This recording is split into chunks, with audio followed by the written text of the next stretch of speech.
Welcome to Brand You, the ultimate personal branding podcast. I'm Kaz Grant. And I'm Toby Lee. Together, we're here to help demystify personal branding and to make it accessible and effective for everyone. Follow along as we guide you through creating your own personal branding journeys. So, let's get started. Let's brand you.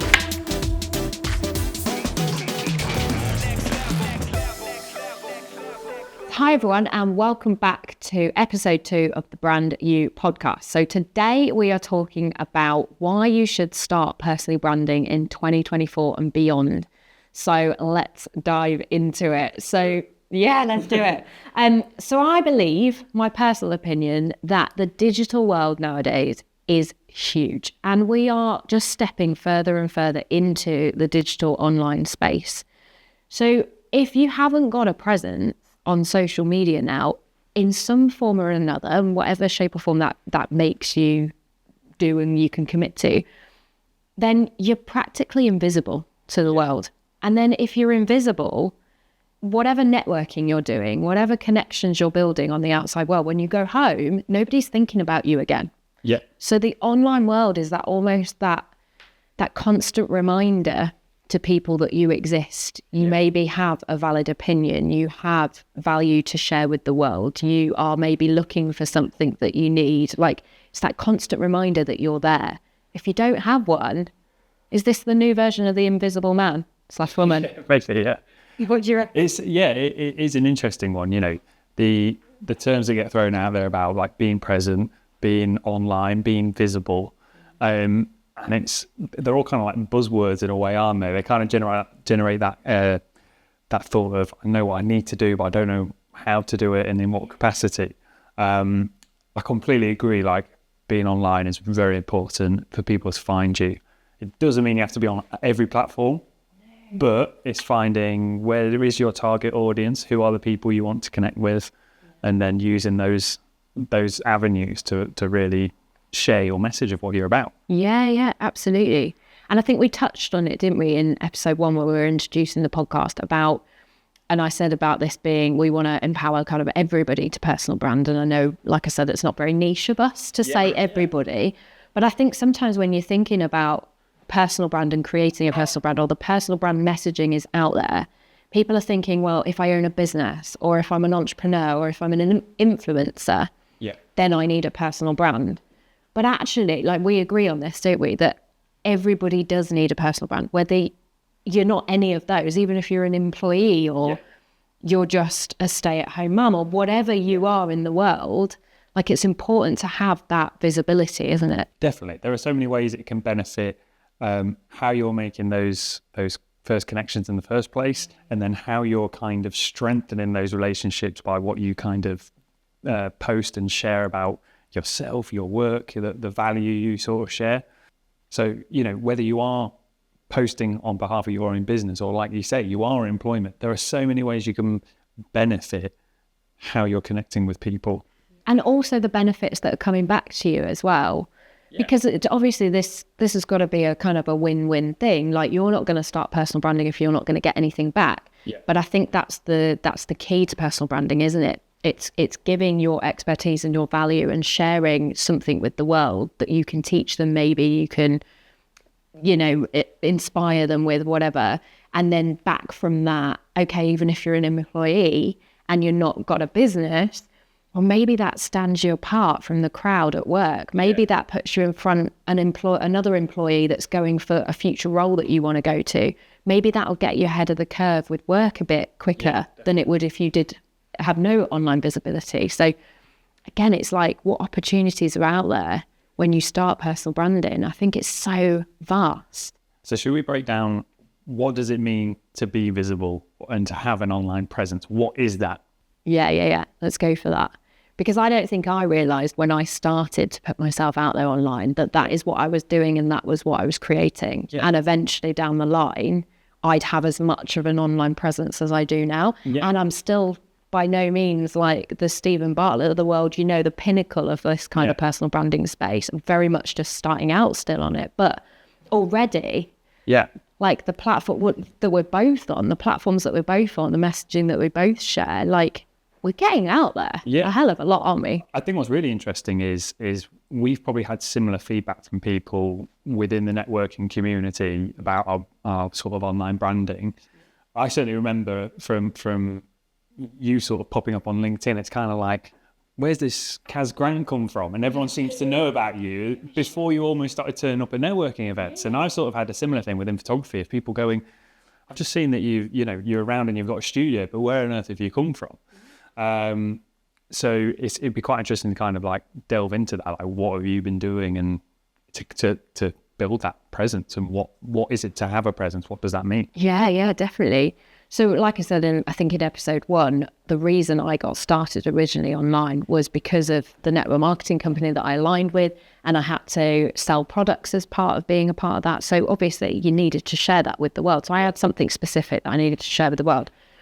But when I did start sharing with the world and personally branding, so not just sharing product post after product post and product post, but sharing parts of my life and myself and getting that visibility out to the world, along with that comes lots of different things. Like, I started to notice kind of more friendships online, and my community online was kind of building. And like you say, when you then go networking or you then go to something in person, you then get to connect with those people in person, don't you? So you feel more of a part of something, I guess. I think a lot of people are scared to go online. They think it's this horrible place where they're going to get trolled and all this bad stuff's going to happen. But actually, when you do step on it and start sharing, it's an incredibly welcoming space, and you feel a part of something. And even when you're at home, you're still connecting and interacting with people, which I love. So there was elements of like being a part of something and having a community. It gave me personally like a voice out in the world, because I have learned a lot along being alive. Like, we're all humans. Like, if you think about your journey on this earth, we collect so many different lessons and valuable things along the way. Again, like sharing some of that with the world, it can be quite inspiring. And I think especially like, you're a business owner, you have started a business from scratch. Headshot Toby, you've created this business from the ground. Like, that's inspiring to other people as well. Like, have you seen that kind of? I think so, definitely. A lot of like the content that I sort of share is like either videos of me, like either sharing some tips, or whether it's just talking about events I've got coming up and things like that. But I often kind of get, positive encouragement and feedback on putting those videos out there, and that they are useful, which is really good. And usually in a vein of people sort of working out how can they sort of do that for their business, how can they share the value that they have in different ways.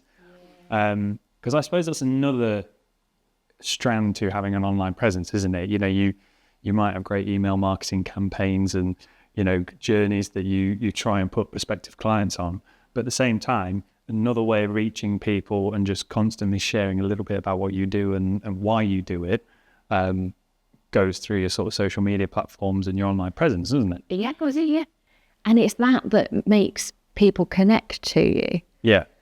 So the work is kind of secondary. It's along the line, isn't it? It's the win-win is down the line from creating a personal brand. But at first, actually, what is happening from it, what's being generated from it, it's quite powerful, isn't it? So let me ask you something. So we're encouraging creating your personal brand, okay? Something that you put out there, and with this online presence that we keep talking about as well. What is the benefit and effect of that? For the viewer. For the viewer. So whoever sees that, what are we trying to provoke? Why are we doing it? Why are we sharing this value? Because that's the other thing, isn't it? So most of the time as humans, we don't do stuff for ourselves. Maybe we do stuff for other people more than we would ourselves. So maybe you have to reframe creating your personal brand and almost think about the people in the world that you want to impact and affect, and how would you showing up and sharing from you and your voice and your messaging, how would that help them?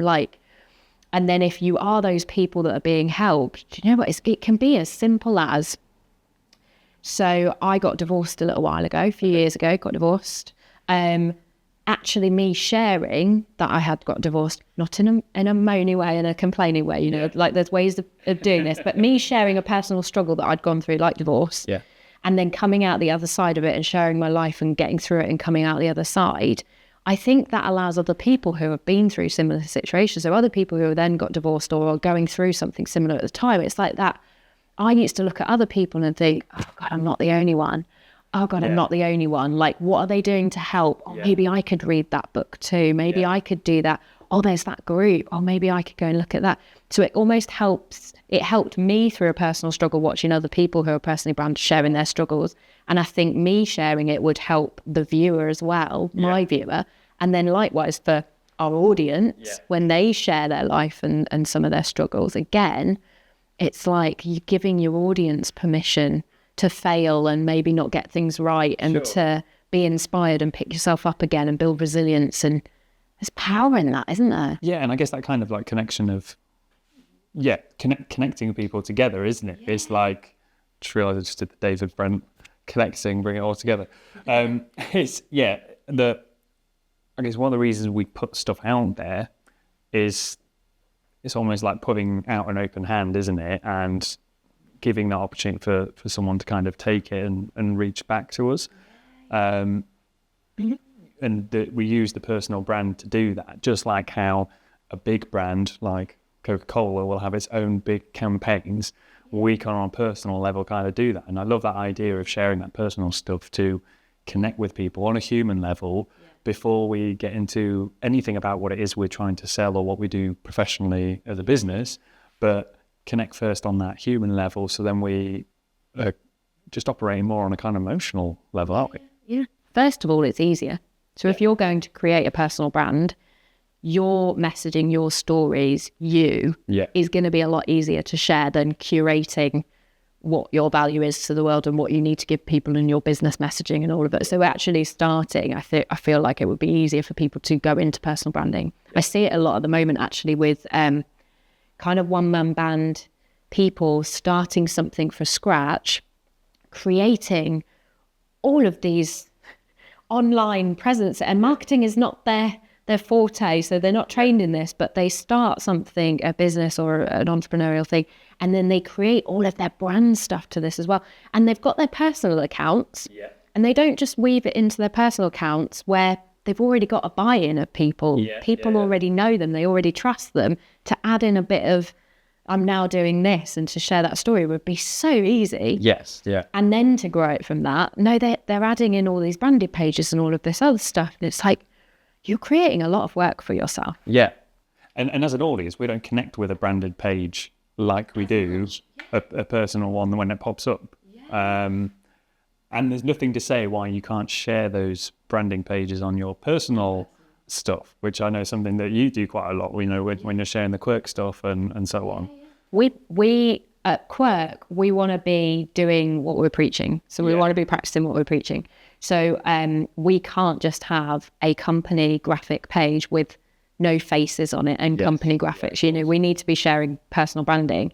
But we have also got founders of Quirk are from a marketing background, and they've got the marketing skills and stuff. So we've got the team and the people within our organisation to create the corporate side of it. And it's great to have that presence once you're big enough to and able to. But we're all sharing it through our personal branded content as well. We're all like weaving it in, blending it in. It's on my personal page. It's on Quirk's personal page. So it's all shared everywhere. And I mean, that's going to get more eyes on it for starters, because it's going to grow it more. Yeah. But people don't believe in the brand. They believe in you and the person behind the brand. Yeah. So actually sharing more of you is going to be so much more beneficial. And we can see it with people like, we're going to have a great example right now of personal branding and who is getting it right with the world at the moment, and who is getting out there and creating the most amazing personal brand as well as company brand. It's Gymshark. So on one hand, if you go on LinkedIn and you've got Gymshark, the corporate branded page, and then alongside that, if you bring up Ben Francis, the CEO of Gymshark as well, it's a really good way of comparing personal brand to branded corporate branding, because their corporate branding is amazing. Yeah. They are sharing faces, they're sharing real life stuff. You know, it's not just company graphics. They're sharing a lot of great humanized content. Yes. they'll share it, and they've got something like, at the moment as we're recording, there's something like 300,000 followers on the Gymshark account. Perfect, brilliant. It's a big account. That's just LinkedIn. Ben Francis has twice that many followers on his own personal account. So first of all, he's got twice as many people invested in him than his branded content. They will both share similar messaging. So if something, Westfield, they opened Westfield shopping centre recently, a in-person Gymshark store. So Gymshark is sharing that. Ben is also sharing that. Say Ben like we're bezies. Hi Ben, if you're watching. I'm a fan. I'm a huge fan of your personal branding. But so he's sharing the messaging and they're sharing the messaging. The imagery is pretty similar. He might be in one of his photos in that store, and that's the only sort of difference to it. But they've got customers in their pictures and stuff as well. So the images are really great. His messaging will get out to twice as many people as the Gymshark messaging. Yeah, interesting. He's got twice as many followers. He's got a bigger platform. His voice is heard more. People want to know about Gymshark from him. Yeah. Why should they believe in the brand? Because that founder believes in the brand. Something to note, though, before you dive into this, and something to think if you have a business, is that, okay, Gymshark, Ben is their ideal customer. Like, he goes to the gym, he's that age, he's that right demographic. So he is their ideal customer. So he is going to align and share his messaging great to other ideal customers. Yeah. So you might not be your ideal customer if you've got a business, but then have you got employees within your organization that are maybe more like your ideal business? Could you encourage them to start personally branding and getting themselves out there more and sharing it in a way that their voice would get through to your ideal market? I don't know. You might need to incentivize them to do it, but it's something to think about, isn't it? Absolutely. Yeah. So I just love that. That's a really great example of someone who's getting it right at the moment, and definitely go and check them out. So that's really interesting then. So I'd love to now steer us into, because I think certainly for a lot of my clients, headshot clients, and also probably for listeners at home who are looking to expand on their personal brand, the difference between being an influencer and having a personal brand. Because I think some people probably jump to the conclusion that that's what you need to be. You need to be talking on your stories all the time, to be sharing every part of your life, whether it's business related or not, and be really pushy, really confident, really bold out there, photos of you all the time. And that's let's just be clear, that's not kind of what we're saying. We're saying, how can we build your professional profile and use it to create better connections for you business wise, right? Yeah, absolutely. Not everybody is going to be an influencer. Not everyone's going to be an entrepreneur. Not everybody's going to own a business. Yeah. What do you do, and how do you need to come across based off of who you are?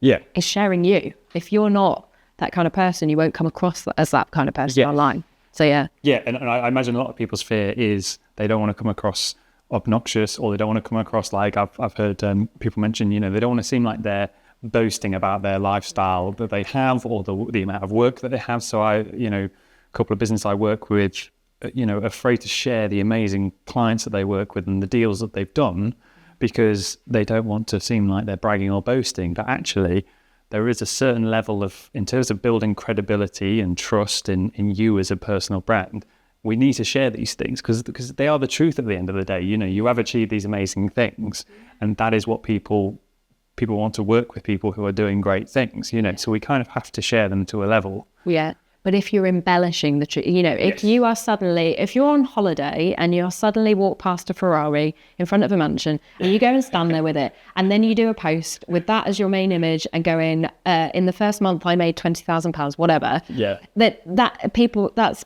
BS. People smell BS a mile away. Absolutely, yeah. And then they'll be put off from that post. They'll be put off with you. But most of us aren't walking around taking photos of ourselves like that or boasting about stuff like that. Most of us are just going to share real, honest posts. Yeah. And so we're not going to come across, if we're not, our intention behind it isn't to be boastful and look at me, it won't come across. But also, we're not like that in real life either. Yeah. So it won't come across like that anyway.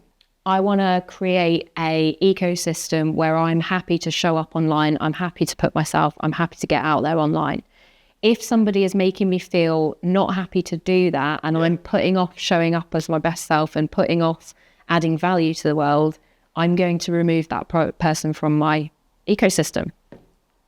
Just like you do in real life. If someone came up to you, Toby, and went, "You absolute," and was horrible to you, mean to you face to face, you'd be like, "I'm never seeing that person again." Yeah, particularly if it stops you doing what you're doing. What are you going to do? And if it's working, it's working. Don't let those individuals sort of stop you.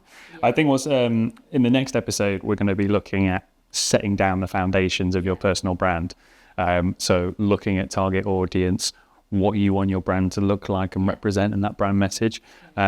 I think what's nice is when we talk later in the episode as well about things like trolling and coming across challenging moments like that online, when we come back to this foundation, as long as the content you're putting out is strengthening that and reinforcing those messages, that's all that matters. You know, if anyone has anything to say on them, it's a reflection of who they are.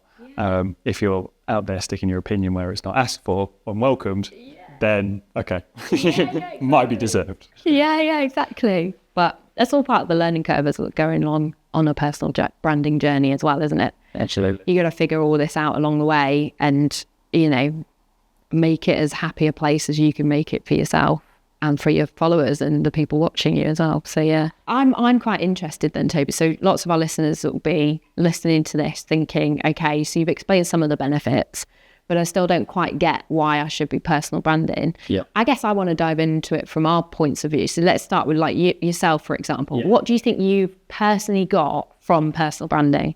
Yeah, do you know what's a funny one? Because I don't sort of view it as any other than branding like my own business. But I feel like because I think of it that way, that's just my way of categorizing. This is what I need to do from a marketing point of view. This is what I need to say from a messaging point of view. I feel like it's kind of a byproduct that it's only me in the business. Therefore, it makes it a personal brand, if that makes sense. I don't know if that helps listeners to kind of see it from another angle. But in terms of the benefits, there's tons. I've only been operating in Lincoln for 18 months now as Headshot Toby, but I certainly think I've managed to grow awareness of the brand and the work I do purely by having that online presence we talk about. And I can almost pinpoint the day it kind of all started moving for me quite fast, because I was quite resistant to embrace LinkedIn, online networking, in-person networking, all those kind of things, because I don't really know how to do it, what I was doing. In sort of the first 6 months, and had a couple of terrible networking experiences where I have to do the 60-second sales pitch. And I'm pretty sure my first 60-second sales pitch was, I'm a photographer, I'll work with small businesses, medium businesses, big businesses, anyone that will take me, please hire me. It screamed like, please do something. So, as soon as I went back to, okay, what is it I want to tell people? What is it I do that really helps people?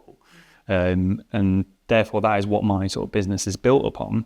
And so I then suddenly had a confidence to kind of share stuff online, whether it be like talking to the camera in videos, sharing my work more, sharing more posts about what I do, because I realized the value I was offering, and that kind of made it a lot easier. And then off the back of that, I've definitely made really good working connection with other businesses. It's definitely brought in new clients for me. It's brought in varied services as well, because in posting videos, people have kind of encouraged me with what I do video wise, and now I roll that out as a service offering to other people as well. So there's been a whole host of benefits to, I'd even throw in personal confidence as well. Personal confidence in turning up to events and introducing myself and not being that fly on the wall for the first half hour, working out who's on their own that I could go talk to and ease my way in. It's definitely built my confidence to turn up and go, here I am. I know what I stand for. And that sounds like really opinionated, but I know what my brand can do and what I can do business-wise to help people and get that conversation started. Yeah. I don't think people realise the personal growth effect this can have on people. Again, like you said about the confidence levels, I don't think, because it's a question again I get asked a lot, or an opinion that people have of personal branding is like, I could never personal brand because I can never, because they've got no confidence in themselves or anything in themselves first, let alone the messaging or what they're putting out to the world, or even the confidence in themselves in photos and how they look. But actually, when you start doing it, despite not having the confidence isn't like something you just, maybe she's born with it, maybe it's confidence. It's not that, is it? It's like confidence is something you cultivate through doing it. It's almost a skill, isn't it? It's a like skill, you practice it. 12 months ago, I categorically can say I would not have been thinking about starting a podcast. Exactly. Not at all. With where I was at, with how I felt about business and my place, definitely. Exactly. But you jump in, you do these things, you put yourself out there, confidence grows in time. Great, fantastic. I think that's a really good place to wrap up this episode. There's obviously so many benefits to personal branding, and it's one of those that until you sort of start doing it, then you'll start understanding and kind of appreciating it, and any sort of fears and challenges that you might have before jumping into it slowly start to dilute. Yeah, absolutely. I think people should just go for it, find out along the way. Absolutely. There's so many things I didn't realise that I'd get from it, and random things as well. So it's so cool. So the next episode then, we're going to be discussing, aren't we, setting the foundations to people's personal brands. So it's great putting ourselves out there, but until we have these foundations set, the messaging right, the imagery, the graphic, whatever we need to create a personal brand, there's no point in putting ourselves out there until these are set. So keep following, keep watching along for the next episode. And here's to branding you.